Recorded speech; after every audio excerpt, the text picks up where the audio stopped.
Giving Thanks by Deb Gorman. In everything, give thanks, for this is the will of God in Christ Jesus for you. 1 Thessalonians chapter 5, verse 18. What exactly does it mean to give thanks? When the store clerk rings up your purchases, loads them in a bag, and puts the bags in your cart, you say, "Thank you." And sometimes the clerk thanks you for coming in. Is that it? Let's dig deeper. When you lose your wallet and it's returned by the finder, intact, nothing missing, what does that thank you sound like? A bit more heartfelt?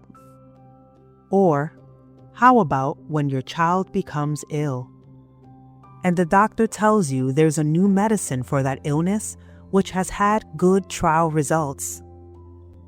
You say, "Do it," and it works. Your child is restored to full health with no recurrences.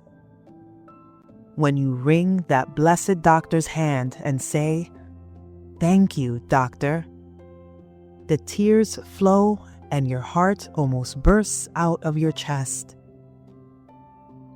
That scenario comes close, doesn't it? Someone has done something for us that we could not do for ourselves. But maybe there's more. The dictionary definition of thanksgiving goes like this: grateful acknowledgement of benefits or favors, especially to God. That word, especially, means something special, I think. You probably agree. Our giving of thanks to folks who do good to us is important. But the ultimate landing place for our gratitude should be to the one who moved those folks to do good to us. And if we are moved by him to do good to someone else, and they give us thanks for it, we should gently redirect their thanksgiving to the giver of all good gifts. Back in 2007, I was part of a medical mission team to Vietnam. That trip was an eye-opener for this small-town girl from the Pacific Northwest. Gratitude and thanksgiving oozed from the pores of the people we were there to help. Even though they had nothing in the way of material benefits, their smiles beamed in our direction would raise the sun in the eastern sky.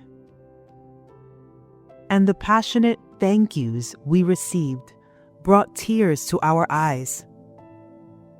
In one instance, the simple act of helping an elderly woman to sit down in a chair gave way to her relative kissing my hands and trying to give me a multicolored scarf she wore.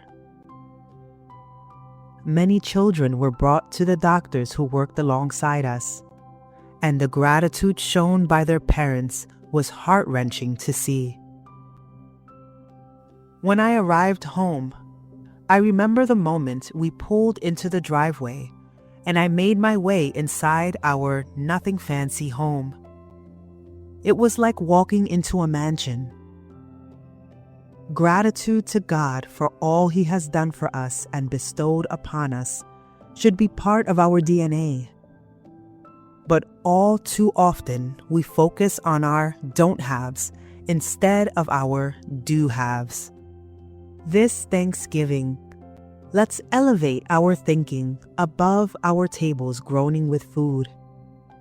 Let's look at the faces of our loved ones, the warmth we enjoy, the ability to travel from here to there in a vehicle, and the gift of gathering with like-minded believers to worship. Giving thanks shouldn't be rocket science. It's a simple matter if we are willing to look with different eyes. What is something that you take for granted on a day-to-day basis that you should be thankful for?